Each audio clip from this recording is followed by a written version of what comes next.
And again, answering are the Eagles. Caddo now for 3. That's 2 in a row for the freshman. The steal, the spin, behind the back, splitting the double team.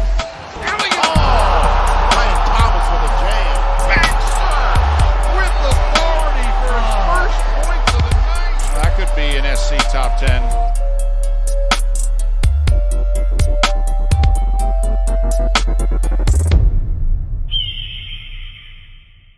What's going on, Dirty Birds? This is Elliot Cressy on the mic, joined as always with Russell Kelly, a.k.a. Viva La Russ on Twitter. And other forms of social media. Yes. And yahoo.com. You're on Yahoo? Yeah, you know, the email you got when you were in 6th grade. I never was a Yahoo man. What'd you start with, AOL? AOL/AIM. I had AOL in like 5th grade. And then I just got a different one because like the Yahoo Sports page was really good. So I decided to get a Yahoo email. I still use the AOL one for like trash stuff. I'm sorry. Yeah, that's what my Yahoo is. It's for 15% off DSW and Dave & Buster's. Right. And then I never remember the password for it. So then I just make it like... Oh, you got to change to that. I don't know what AOL does. 1, 2, 3, 4. I just remembered my password once and then I had it send me push notifications to my phone. Like I linked it to my phone number. So it's like, are you signing on? I'm like, well, yes, I am. And then it lets me right in. Anyways, everyone's got emails. We have that in common. Yep. You know, as a kid, on this email thing, remember when, at least for me, I was like, dude, emails are so stupid. Like, what good are emails going to have in the future? Yeah, but... And now I literally get paid just to stroke my fingers across the keyboard and communicate via email. Yeah, but do you remember, like, anybody who's, like, 50 plus, maybe 60 plus, I don't know, they still think that, like, cursive is important? Like, they don't even teach cursive in school anymore. Like, when's the last time you saw something in cursive besides writing your name?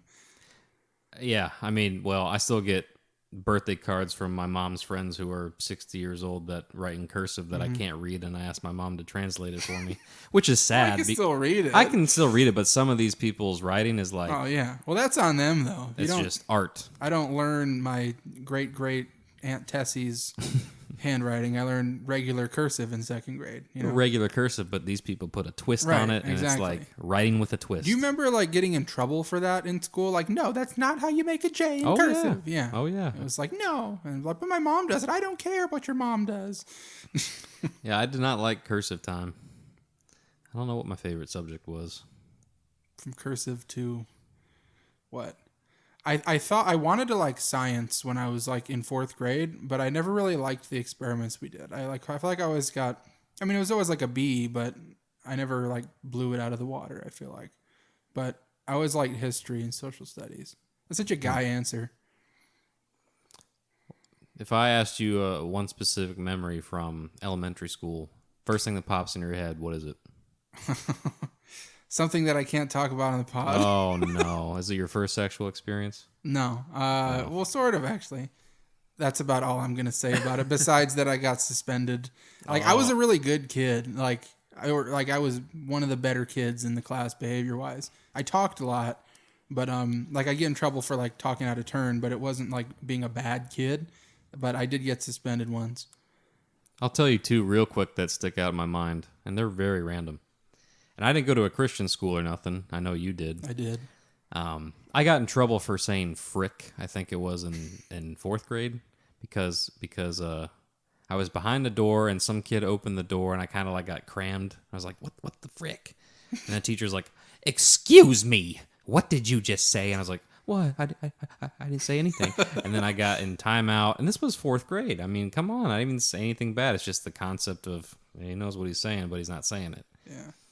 So isn't that like technically punishing you for being woke about a word?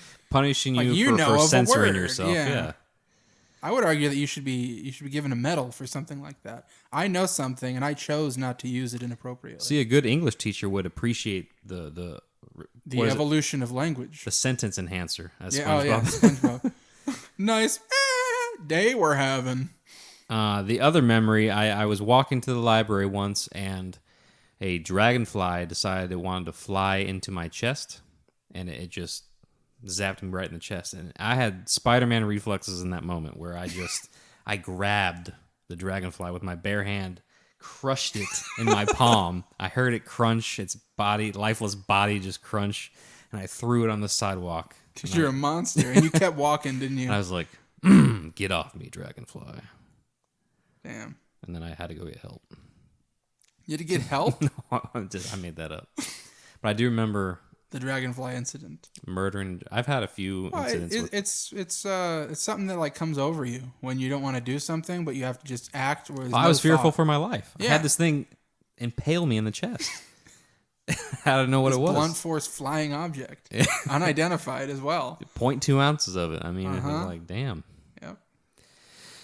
Well, Enough I don't about know. Grade school. Yeah, enough about grade school. We're no longer in school, although I wish I was sometimes. I am. Yeah, you are. You're a master of social work. I'm gonna be. So you're just a Padawan. Yeah. Unfortunately, I do not attend my master's program at FGCU, but that's not. I would have. It's just they don't offer what I You were needed. one step ahead with online. Yeah, that's true. Actually, too bad. I should have waited. I didn't go. I was here at my house and I attended my sister's graduation this year on Virtually? Zoom. And it was very awkward because I could just swipe on my phone and see all the family members In their rooms. with their It's like the NFL draft. with their face this close to mine, and like I could see up their nose. I'm like, this is just weird. Like, I don't know. For better or for worse, that's going to be the future. I think school is going to be online, at least 50%. We'll see. We'll see. Damn Corvid. Kronos. So sports are trickling back. We got baseball going on. Yeah, There's Friday's opening day. Go White Sox. NBA scrimmage inside the bubble. The Bublé. I heard Michael Bublé is going to do the halftime shows. That'd be cool. I didn't hear that. I just made it up in my head. You see those like new to the nest videos that the basketball teams are putting out? I thought you said nude at the nest. It's a new night they're putting on at Alico. Oh shit. Just clap again. Now on the stage we got Azul. Join us at Nude at the Nest. Oh man, is it like is it the players and the teams that are nude, or is it the old people Show coming up in? nude, get a free ticket. A free general admission ticket to the first 1,000 nude fans.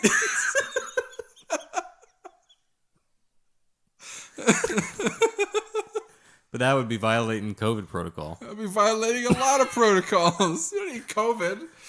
Well, pretty soon the face masks will turn to body masks. Yeah, body Wait. bags.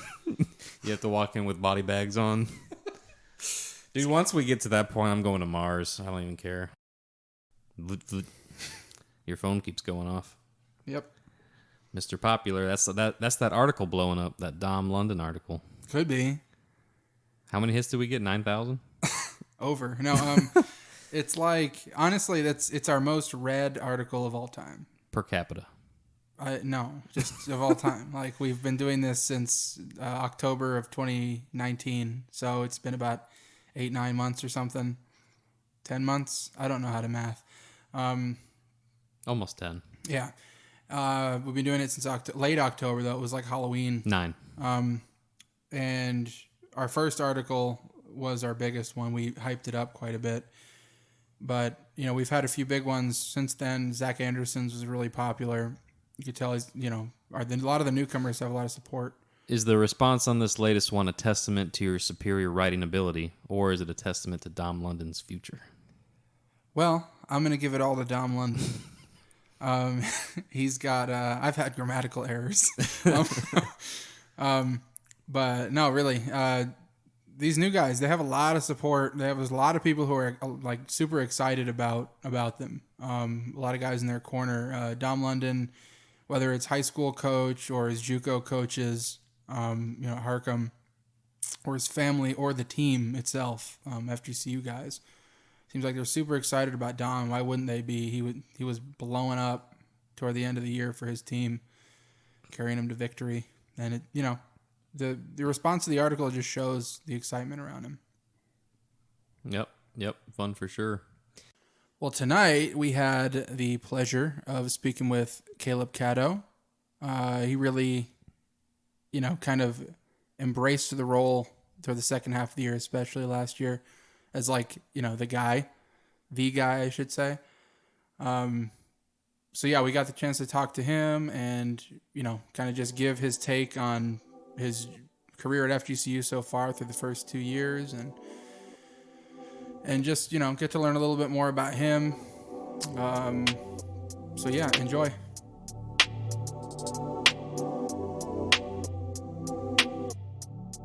And today we welcome a guy that really took the reins of the team last year and separated himself as the go-to guy on the FGCU squad, Caleb Catto. How's it going, man? How's your summer been? Been good. Thanks. I just want to thank y'all for having me, but it's been good. Kind of boring. Not much to do, obviously, with everything going on. I hear you. It's the only thing we can say every time we talk about this is it's weird times, but it's weird times for everybody. But I seen you've been traveling a bit and hanging out in the off season. What have you been doing primarily? Yeah, so actually I went to Colorado for 2 weeks. I visited my girlfriend up there. Played a lot of golf, so kind of got into golf while I was up there with her dad and her brother, and then kind of been playing here a little bit in there, and then obviously not a lot to do, so just trying to stay in the gym as much as I can and working out and stuff like that. Hang with families, a lot of family time. So Cool, man. Yeah, I want to travel. I'm in need of a trip, and I love Colorado, so I'm kind of jealous of that trip. But yeah, it was definitely a fun one. we see you also went blonde, man. What's going on with the hairstyle? I'm digging it. Yeah, it was kind of an impulse decision. I knew I wouldn't be seeing too many people for a good amount of time, so I kind of just decided to do it. I've done it before, so I knew what it would kind of look like, but yeah, kind of impulse. You gonna grow it out again, or? Yeah, it's actually getting pretty long. I probably won't cut it. I usually shave the sides and just leave the top, but I'm just kind of letting it all grow out. I probably won't cut it until we get back to it, so we'll see what happens. Hell yeah. So last time we did this, we had Ryan Roquan on last time, and we did a kind of like a bunch of random, casual questions. And it's, it's fun. People get to know you and stuff like that. And, it's not all basketball. So I'm going to do that with you too. If you had to have one food for the rest of your life, what would it be? Oh, man. That's tough. I'm going to go with, I'll just go with Philly cheesesteak. That's not a bad answer. Let's move on. You got a favorite movie or something like that? Favorite movie? Oh, man. Maybe a favorite sports movie. That was a good one. I like, oh, man, so many good movies.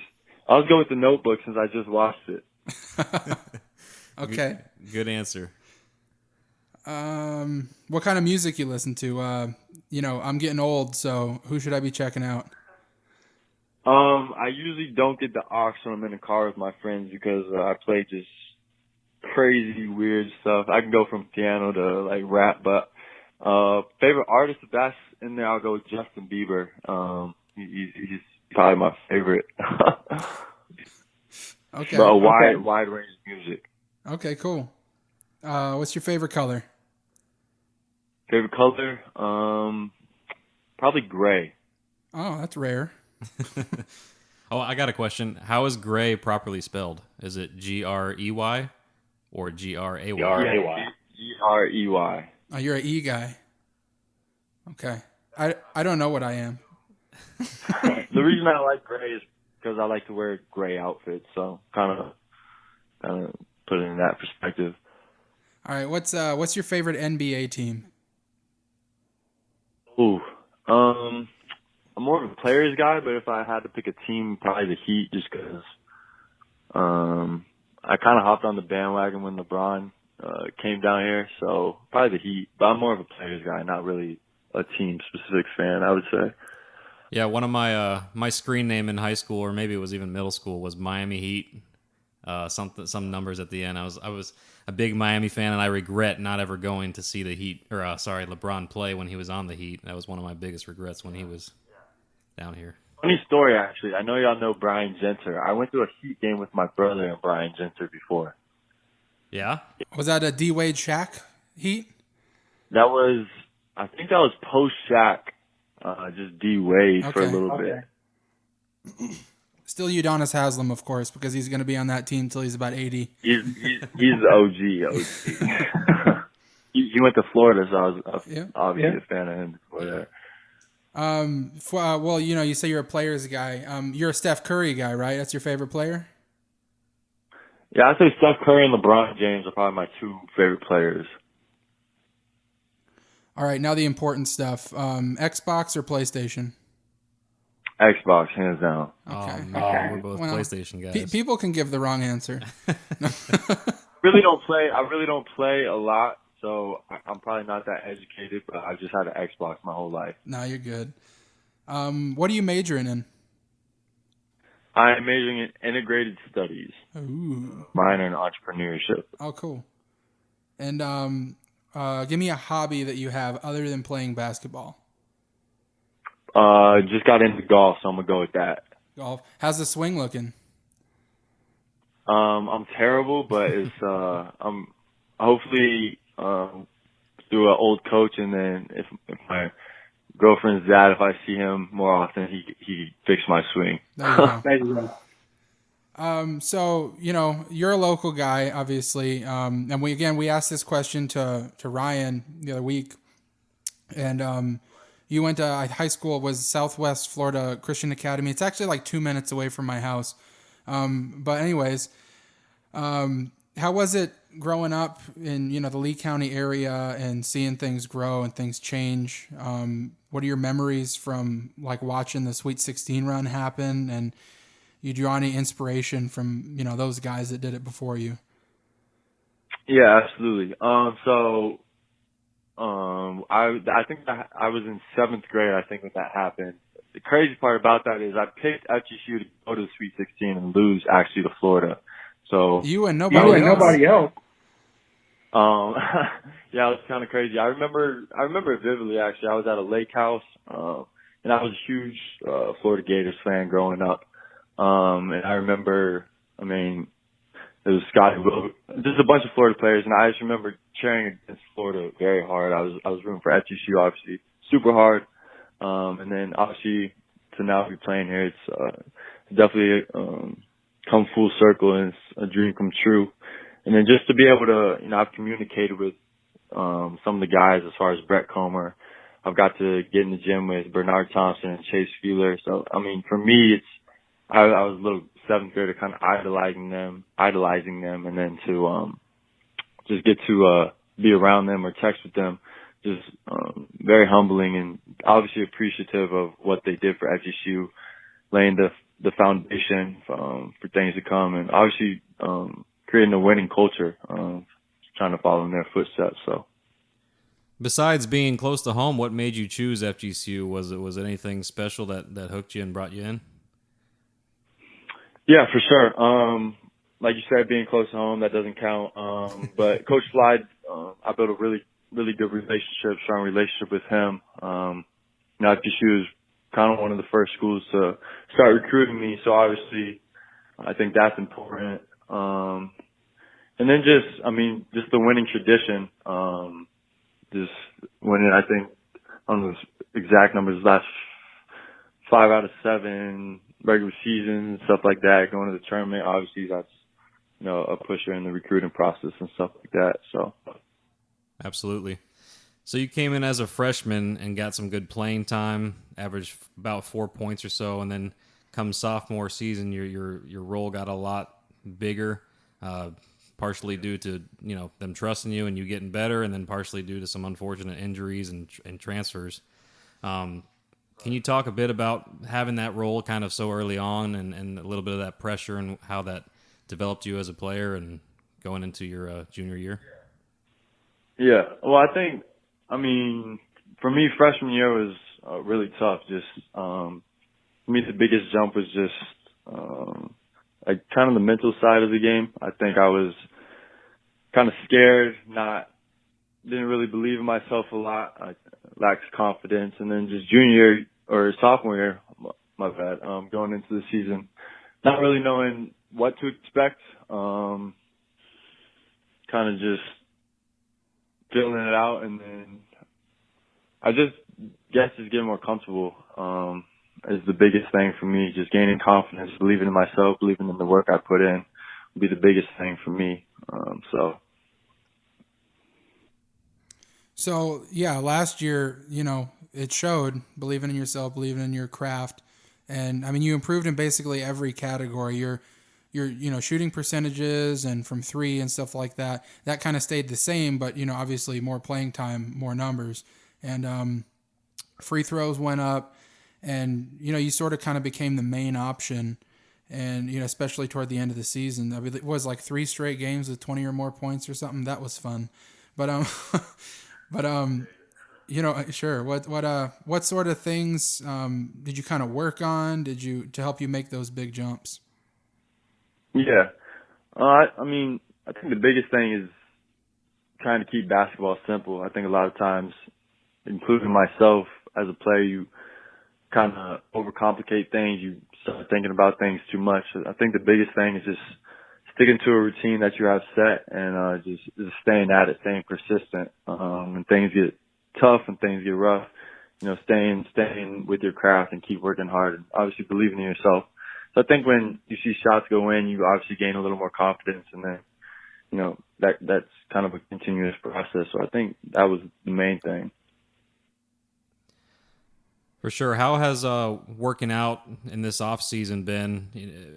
I don't know how what you do typically on regular off seasons that are not in the year 2020. If you're hanging out with a lot more guys and working out, if you're still doing that, is it more of an isolated activity right now, or how's that going? Yeah, I would say it's more of an isolated activity, obviously, with the coronavirus and all of that. Played a little bit of pickup back in my high school, but besides that, kind of just getting in the gym with my dad and kind of just working on things that I want to improve, know I need to improve, and then just trying to add a little bit to my game as well. So, Dakota Rivers hopped on a pod last week with Eagles Nestcast, and he's over here getting everybody excited, saying he's 6'9", like 215 now, grown into a monster. You're listed at 6'5", 190, I think it is. Is that what you kind of want to be, or are you, kind of trying to bulk up too? Yeah. For me, the biggest thing is just being at a weight that I'm comfortable with as far as moving wise and playing wise. I would like to be around 200 by season. That's kind of the goal for me right now. Cool. So, one kind of interesting thing from last year is kind of just how the whole team developed. And, the whole team as individuals as well as a team. And, last year, Coach Fly made a comment early on saying that JUCO guys can take up to like 6 months to really, acclimate to the D1, speed and size and all that. And, whether it's due to injury or anything, but, the depth in certain areas was a little bit lacking sometimes. So, Jalen, Sam, and Justice all got like a lot of minutes, mostly starts too. What was it like kind of learning on the fly how to play with them and seeing them really kind of develop by season's end? Yeah, it was a blast playing with those guys. Obviously,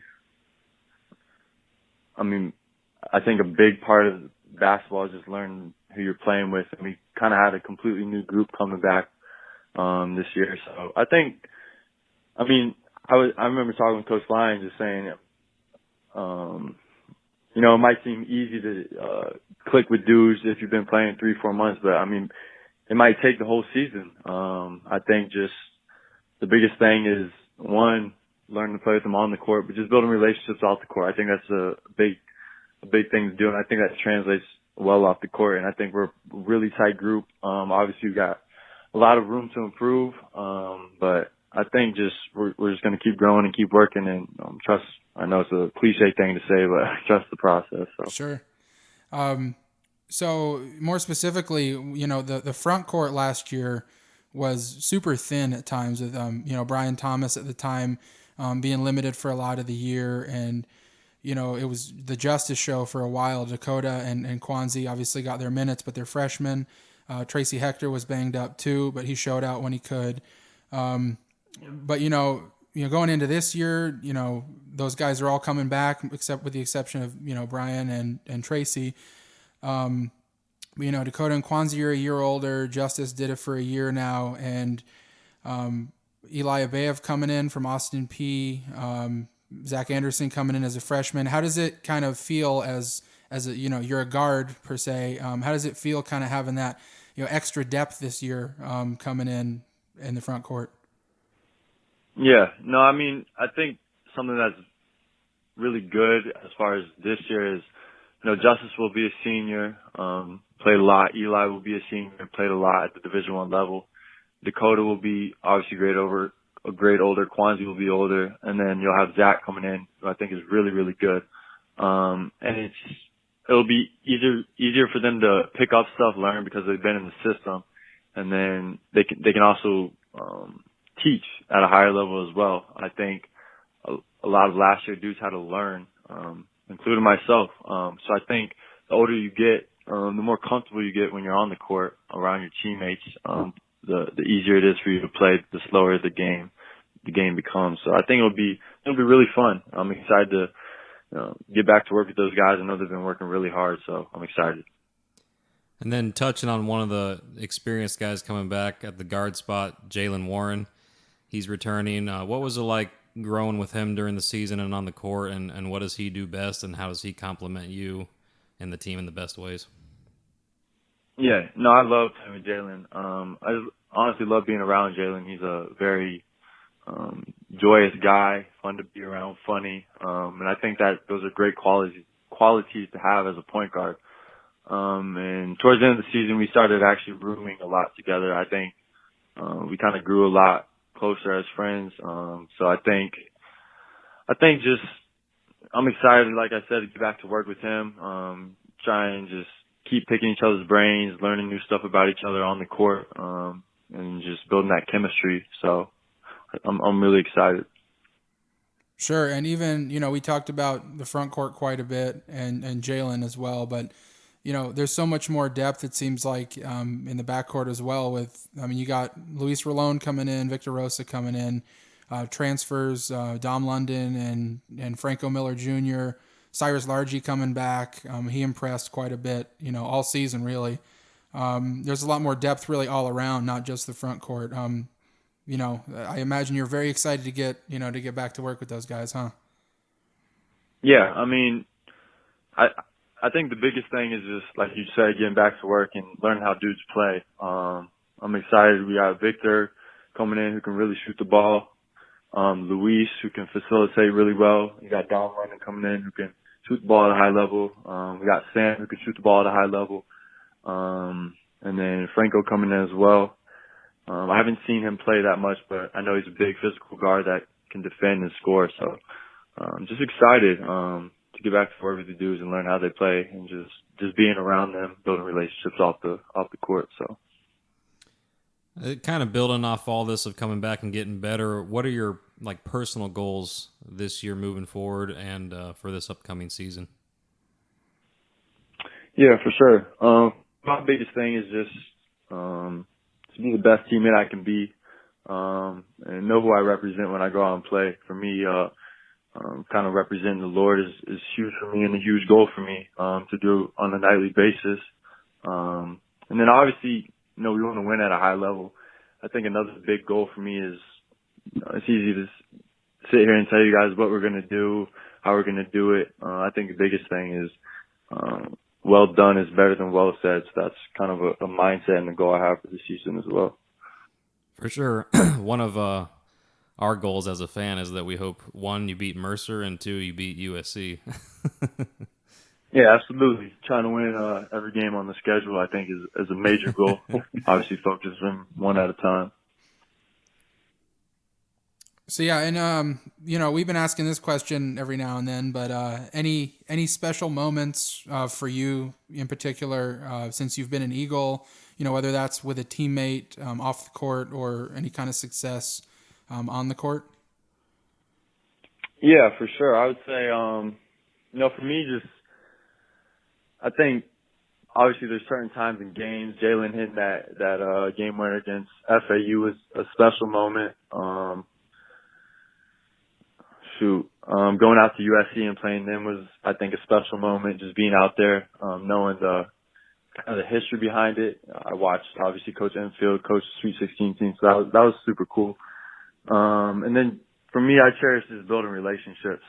From last year's team I still talk to Cedric Casimir a lot. And then obviously building relationships off the court, I think, is something I'll cherish for a lifetime. Is obviously more important than basketball at the end of the day. So, for sure. And then we kind of touched on all the guys, but who should we keep an eye on this year that you think is going to have a breakout season or might contribute in ways that we didn't anticipate?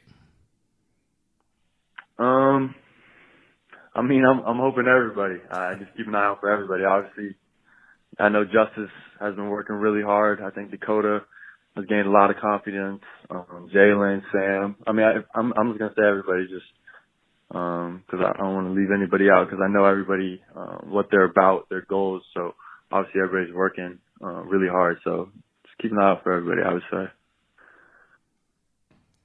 All right. Well, we appreciate your time, Caleb. That's we ran through all the questions we could think of. So, any last comments before the season starts? I guess we got what would that be? Well, November is quite a while away. 3 months. Yeah. But yeah. Any last comments and things you want to say moving forward before we get to season? Yeah, first and foremost, I just want to thank you guys for allowing me to come on and have some fun, especially in this boring time. And then just also thank you guys for what you do and how you support our program and how you treat us players. I think it's really special, and we really, truly appreciate it. And then just to all the fans, just a big thank you. And we're excited to get back to work. So thank you guys so much. Sounds good. We appreciate it. Thank you, man. Hope to do it again soon. I appreciate you guys. Absolutely. That'd be amazing. Thanks, man. Have a good one. You guys too. Big shout out to Caleb Catto for coming on tonight. We really appreciate your time and look forward to seeing you suit up this next season. Just taking it 1 week at a time on the off season. We'll have some more content coming up in the future. Hopefully there's some news or, inside tweets coming soon with I don't know when scrimmages exactly start. Practices, scrimmaging, just news in general, schedule, yeah, like you said. Yeah. Stay tuned. Until next time.